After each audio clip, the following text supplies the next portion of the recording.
Hi, I'm Mara Webster with In Creative Company, and I'm so thrilled today to be talking about the movie I Want You Back. We are joined by director Jason Orley and actor Scott Eastwood.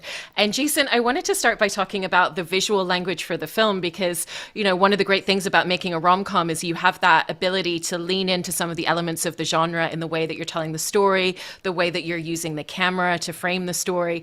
And at the same time, you also get to have the opportunity to have playfulness and find places where you're stepping outside of those genre conventions. And so for you, with the cinematic language of this film, where did you really want to absorb yourself into the romantic comedy elements based on some of the scenes in the script which really lend themselves to it? And what were some of the spaces where you felt like you wanted to create that freedom to try different styles and approaches?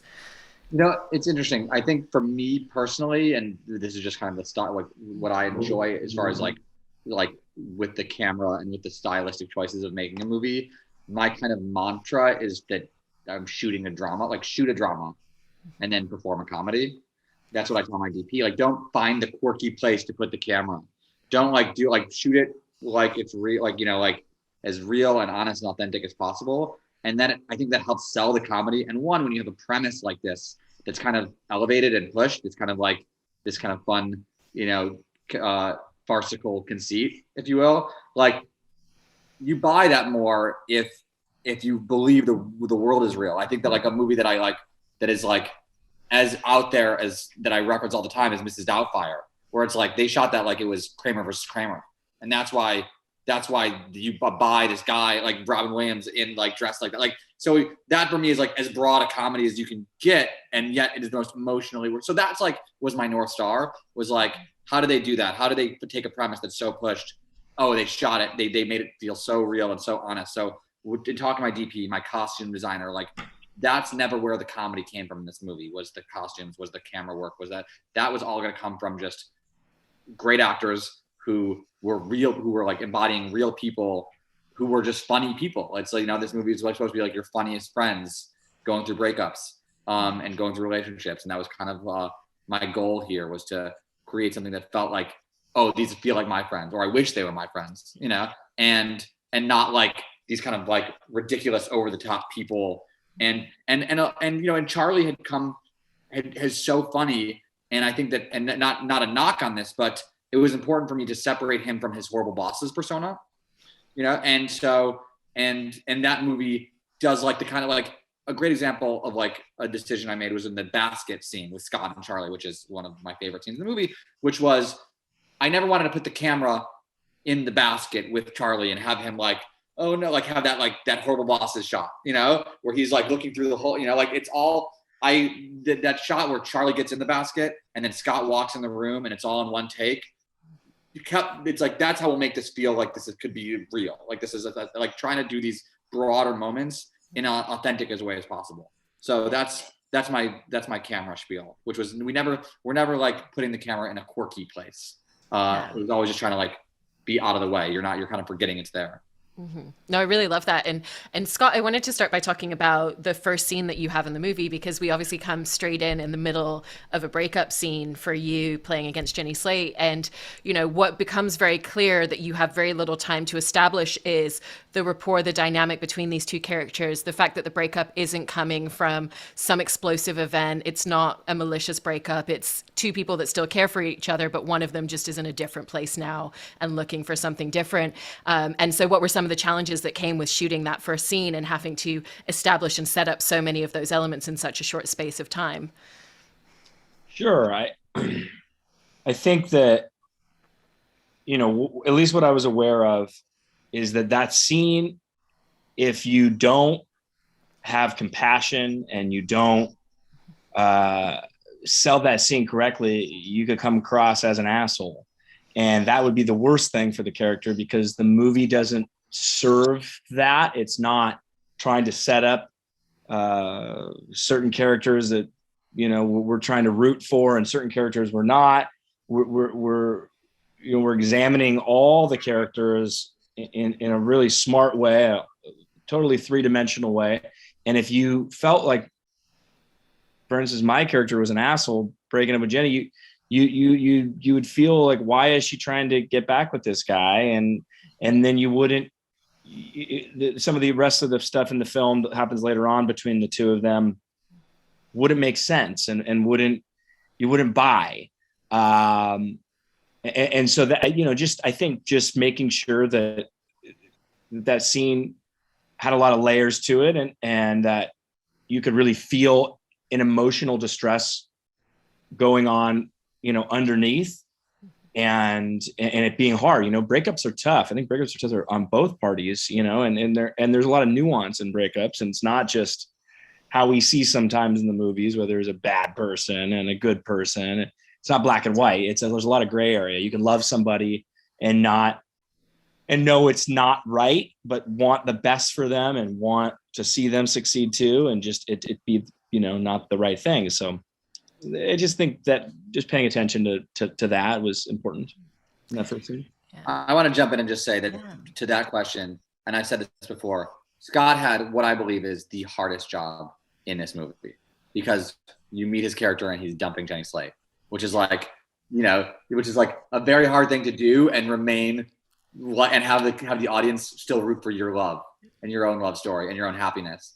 And so what he had, and because Jenny is so lovable and so relatable, that for Scott to be doing this thing, breaking her heart, and then retain the audience's, I guess keeping them on his side, so that when he finds his own love and his own happiness and his own joy. And Scott did that so well, and he threaded that so well. And, he showed his, like like you said, the pain in what he was doing, and like that, and Jenny forcing this out of him almost, like, tell me why, tell me who she is, tell me all these things, and having it not be the other way around, where he was kind of like, this is why I don't want to be with you anymore. She was kind of forcing the issue, and you feel that, and I think that's why this movie works, is because Scott was able to kind of convey those nuances throughout, and then at the end, when we get to be at his wedding, it's almost this thing of like, God, Jenny, why are you ruining Scott's wedding? He's such a great guy. This guy's so good. We want him to win. So it's like you're almost like mad at Jenny for this plan of taking from this guy's happiness. So that's what I just want to say, that not many people could have pulled that off, and Scott did an amazing job of it. And because that's the initial point that we're coming in, and we're seeing the crux of that relationship at the end, but that relationship leads to so many plot points and so many motivations for characters as the film continues. Did the two of you have conversations about, alongside Jenny, with like, what was the history of their relationship? What was the dynamic? Figuring out some of the details. Obviously, we learned that they've been together for about 1.5 years. So we get little snippets in the script. How important was that? Or what were the character details that the two of you kind of really wanted to finesse and figure out before you started shooting? Well, you spend time with a person. I wouldn't say we delve too much into quote unquote backstory, or you can kind of do that yourself, I think, as an actor, and show up with there's a lot of different techniques to do that. You can use real life things in your own life or own past relationships to sort of pull from. Jenny Slate is so charming and so quirky and so fun. I think we get their kind of their relationship, and in the script it assigns some of the feelings about their relationship. Like, she's someone who really makes my character laugh, and she is just a very lighthearted, fun person. Probably maybe at a time a little too lighthearted, and then she goes through a growing phase through the movie.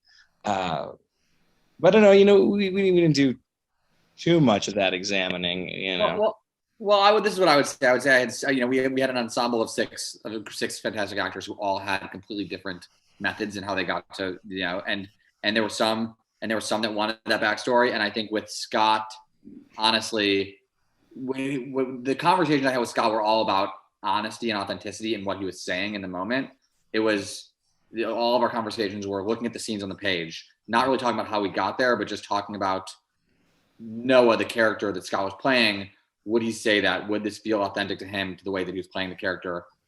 what's he bringing with him when he says these, when he says these things. So there was a lot of, we did a lot of read-throughs and rehearsals. And so I think that was more mostly between you and I, right? A lot more of that between you and I. Sometimes it's not, you don't want to do too much of that with the other actor, because then you can lose some of that spark, those first few takes that you don't know what's going to happen. You don't know what they're going to throw at you, and you can feel alive. But I think a lot of the pre-work, you're right, Jason, was conversations we had. So you know what you have coming into the scene. You really know what who the character is, where you're going, and then you can just be alive in the scene.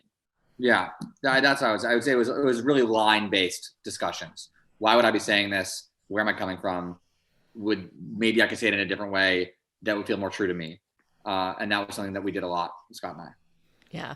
And Jason, I wanted to ask you about the kind of comedy that follows from the breakups, watching someone have an emotional breakdown at a kid's party, or watching Jenny Slate standing outside of the restaurant on the street, absolutely bawling. You're watching these characters go through turmoil, and yet there's also a comedic beat to that as well, but going back to what you were saying before, was there kind of an intention with that to be amusing, with the idea of like, you're in a public space, you're around other people, there's nothing you can do, you can't hide away at this moment? Or was it kind of stemming back to what you were talking about before, very much where you were just filming it as a drama, and it's just the audience can take the comedy if they want to from those moments?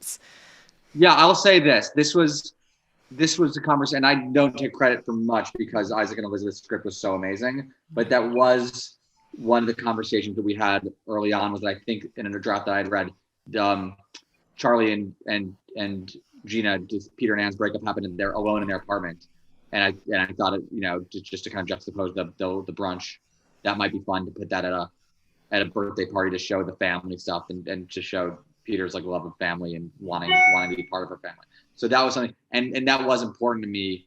It's just funny. A heartbreak there's something funny about heartbreak. It's relatable. It's something that everyone's gone through, and so you can laugh at it, and it's something you can, like, when you can share that. And the line between tragedy and comedy is so thin that I thought, like, the funny, like, these characters crying and sharing each other's misery. That's to me what the heart of this movie is, and so. Yes, that thing where you're trapped and it's public and you're trying not to cry. Yeah, of course. So that was something that was I was mining that for comedy. And then with your character, Scott, with Noah, and Charlie's character, Peter, the way that the two of them start to build a rapport, it's great to watch on screen, because it almost feels like the two of them are having their meet cute and like little rom-com montage moment with one another in the way that relationship builds, and so for both of you, I was interested in how you really wanted to build that friendship and build that connection between those two characters, but also the way that again, kind of going back to the idea of genre, that it kind of leans into that idea of it almost being like a little romantic comedy between the two of them as well on the side. Sure. It's a little bromance, I think. Well, in this case, I was really lucky because Charlie Day and I were already friends. We'd already worked on a movie for many months together in Australia years ago. And we've been on a big press tour, and we've done, a lot of time together, and we always hit it off. Him and I always had a good thing. And actually I punched him in that movie too. No, it was pretty easy. Charlie's is a really infectious guy. He's just good people, and he's funny, and no matter what you throw at him, he's a master at his craft. So he can take anything, and it just makes working really quite easy. I'll say this, the first scene we shot of this whole production was all this stuff in the gym. That was day one, was Scott and Charlie in the gym. And the literal first scene was them trying to get him to take his shirt off in the trainer's office. And that was like, it was like, cause you're always scared coming to your first day of shooting a movie. Like, what's the chemistry going to be like between these actors? What's the dynamic going to be? And how much of it are we like, how are we all making the same movie, or am I going to have to help people find the movie we're making? And it was a pretty immediate, these two guys playing and Scott doing pop that shirt off, and Charlie's like banging on the windows. And that was a scene that had a lot of improv in it. And not many scenes had a ton of improv, but that one in particular, because you just have two guys sitting across from each other, kind of, and there's a game there. I'm trying to get him to take his shirt off. He's trying to talk about his ex, and they found that game so quickly. and they found the beats there so quickly, and they found their characters, that it really was like, wow, okay, like I was just going to stay out of their way. This made my job really easy and fun, and all of their previous, working together, all the relationship that they brought to it, I'm sure added to their great chemistry. But I always knew there were two relationships in this movie, was Peter and Emma, and Peter and Noah. Those were like the two kind of like the things we were balancing, and those are the two love stories. Well, to expound upon what you're saying, Jason, it was interesting because the first day you're still trying to find your character, up until the first day of shooting, and then even probably to the last day. But for this character, at least the one I was playing, there was times when my instinct was early on when I read the script and I was trying to figure it out with you. I was sort of like, well, is he like Burn After Reading, like Brad Pitt's personal trainer character? And then like, as I thought about it and like got closer to shooting, it's like, that might be too far where it would take the movie like out of the groundedness and make it like a too ridiculous character where you never believe that like Jenny should really end up with this guy, or, he could end up with his new gal, and so, the first day it's like, okay, am I going to make like some really like off the wall choices, or am I going to rein it in a little bit and be, a little more grounded? So I think even to the very last second, I was like, no, a little more grounded. Dude, just play him a little bit more grounded. Which was probably, yes, which was the right answer. And I think, and honestly, it's when I read the script and read the first few scenes, or read this first scene between them where he's like trying to get her like, your iron levels are low and eat my steak. And I was like, this could go multiple ways. Yeah. And I was like, like if this, like, who's this guy that's like breaking up with a girl and telling her about her iron levels, and it's like, and then I started kind of thinking about friends I know who are gym rats and who were really into nutrition and diet and different diets and things like that. And they are real people. Like, they're not like caricatures in the movie. And I was like, I kind of thought about those people and how they deserve their own happiness, and they're not assholes just because this is something that they really care about the way that I care about, the way that I don't care about that, honestly. and the way that I care about, what we're doing and what I love. So that was, I kind of approached that. I think Scott did too, with like, this guy is passionate. Just sincere, like passionate, and really wants the best for her, He's so passionate about this thing that he does and this thing that he loves, and this person that he's found that shares those things, that she's got her like social media stuff, and she's ambitious, and she's, and she works out, and she's like on this walk. And so like, I think that's showing that he found his person that makes more sense for him was important. And the only best way to do that was to figure out who he is. So. Yeah. Like, in a weird way, do you kind of think that that's almost his love language, for him being like, I want you to eat this steak. I want to think, I'm thinking about your iron levels, is his way of being like, I'm thinking about you and I care about you and your well-being. 100%. You nailed it. That's kind of like, it's all about how different characters kind of like show their love. And I think that the character of Noah's is like so specifically him. Yeah. Yeah. And Jason, you were talking about that one scene with Scott and Charlie being one of the few improvised scenes. And I was kind of surprised to hear that the karaoke scene with Jenny and Charlie actually had a lot of improv in terms of them kind of coming up with new songs that they would sing in that moment, and you kind of like having to flip through and see if they had it in the system, because obviously that also involves music licensing rights. And so I was really interested in the way that kind of that came together as a scene that had a lot of planning and certain things in place, but also having that freedom and that improv for a scene like that.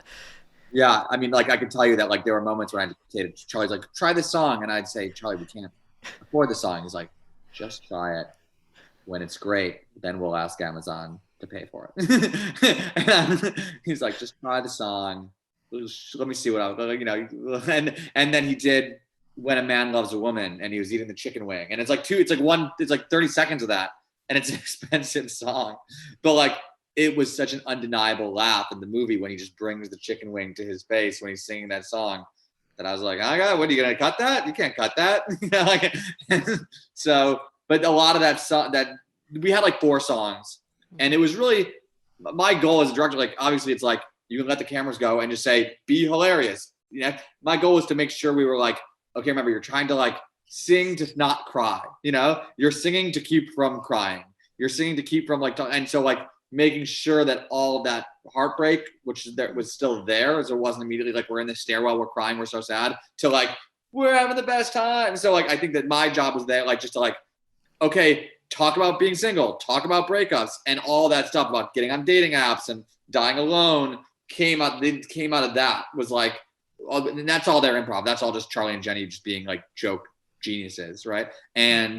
But it was like making sure that we were on story when you're doing that in scenes like that, like making sure that the jokes are about, the improv is about, what they're going through. And so that was kind of Charlie would throw out a song, Man Knows Woman, and I would say, all right, now your dating apps, go. And they would like do that. So it was like bingo shooting that scene. Another one that I found to have a lot of three-dimensional to it was when when Jenny Slate sings at the music hall. And a lot of times like a musical number in a movie like this can kind of come across as campy, and it can be, a thing, and it kind of, you kind of take you out of it a little bit. And that, in fact, I didn't find to do that at all. I thought it was really emotional, which was, it was ridiculous what was going on, but it was like tied to the truth. It was tied to like her pain and emotion and what was going on. And that's what made it like believable and kind of like suspended in like your disbelief in this musical number that happens during it. So it really was, there was a through line that just kept things really grounded and kept the truth. And that's what I like about the film. And that scene could have gone two different ways. It could have just been a great, funny scene on its own where she sings the song and you're like, oh, that's cute, that's funny. But what Jenny did was she took everything she was going through and like her character was going through up until that moment and like poured it into this scene. So she wasn't just like thinking about what was happening in this moment. Oh, I'm singing a song, I'm on stage with a kid. She was taking the phone call she had just gotten from her ex and the fact that what was she doing here in this costume? Like, this is like, how did she get here? Everything that led to all these decisions that like led to her having to fucking do this. And she brought all that kind of pain and sadness and like awkwardness and made it this like cathartic song that was like, I was like expecting this will be funny and it'll be a funny set piece. And it was like, and then she started crying and singing and the joy and kind of like in her face. And I was standing at the monitors like, oh, this is going to be the midpoint of our movie though. Like so it was great. And what's brilliant is it starts with the comedy as well, because she kind of goes into it very trepidatiously, and then she's kind of making all these like offhand asides, kind of like, what am I doing? I don't know. Oh, this is an interesting song, and she gradually gets into it where she then reaches that emotional crux. So it still really kind of captures everything. And obviously there's, the humor of a small child duetting with her that's there throughout as well. And so was that an intent as well to kind of like make sure that it landed at the comedy at the beginning, but then stepped into that emotional space that she found, or was that also just so much about the performance that she brought on the day? I think all this stuff, it comes from, it's like we're talking about, it's like, how do we buy this thing? Like, how do you, like, this thing is so ridiculous. How do we shoot this in a way that you buy it? And honestly, when we were casting that little boy, I was assuming that we were going to cast somebody like with his voice cracking, who was like a, like middle school kid, couldn't really sing, and was like, and maybe that would be the humor of the scene, was that this kid, can't sing.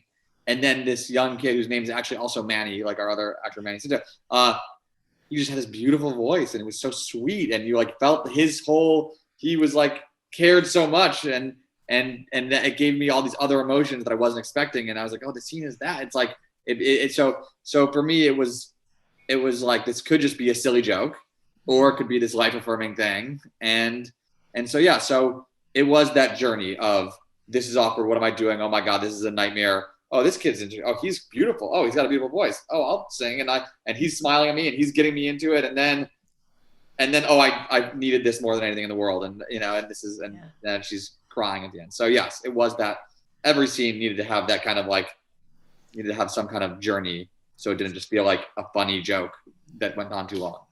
Yeah.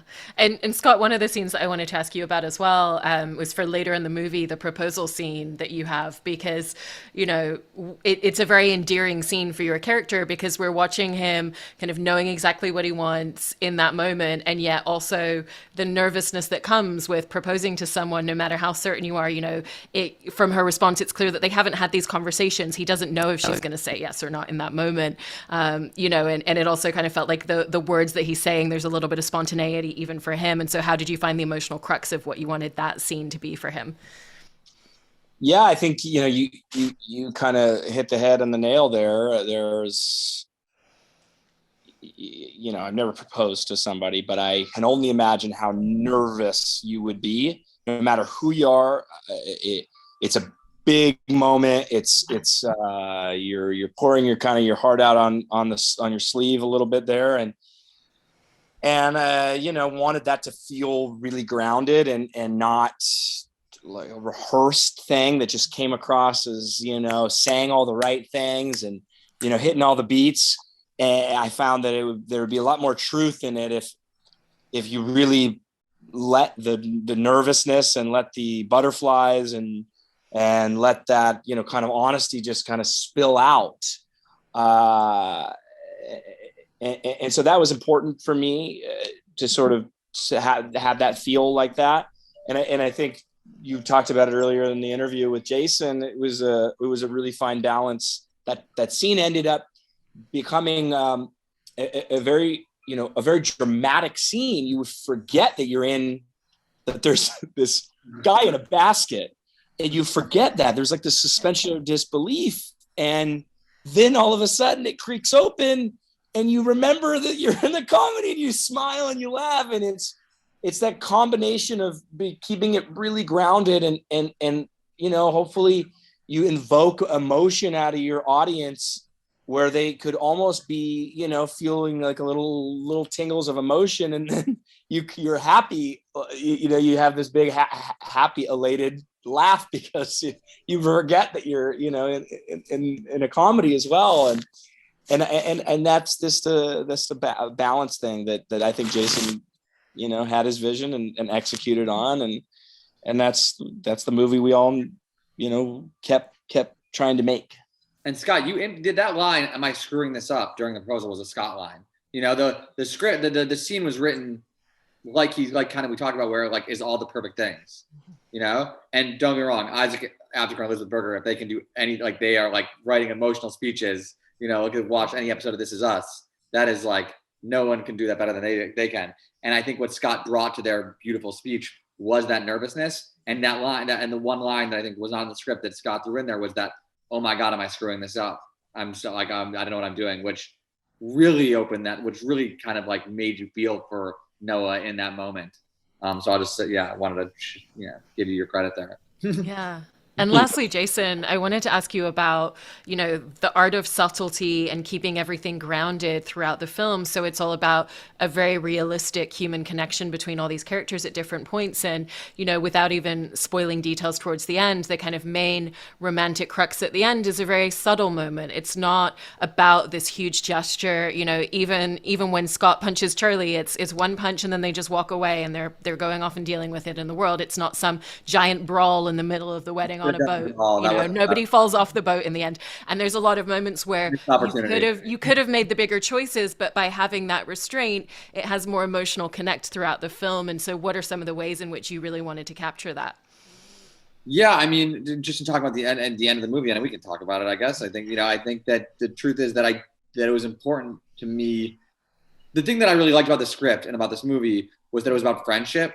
It was about finding connection versus finding love. Like they think they want love. They think what they're looking for is like their soulmate, and what they end up with is like this great, and this great connection with and I think that for me, being in my 30s, that's the fun. Like becoming friends with someone and bonding with someone new in your 30s is like almost more difficult than like dating in your 30s. Like making a new friend is like much more rare. So for them to have the bond over this thing, and so I think that having that scene where they're running to each other's arms and like passionately kissing was for me not what their relationship was about. What their relationship was about was this moment of recognition. It was like, oh, you're the thing I've been looking for. and that's all you needed, because you know what comes next, and you know where that goes. But the moment of recognition for me was the end of the movie. That was the most important thing, because that's what this has kind of been building to. Not some big grand kiss, but just knowing that you're in the right place with the right person. You look at what I think your inspiration, and you kept saying it, we're making the movie. When Harry Met Sally, that movie's this, in a lot of ways, it's about a friendship foundation that they form.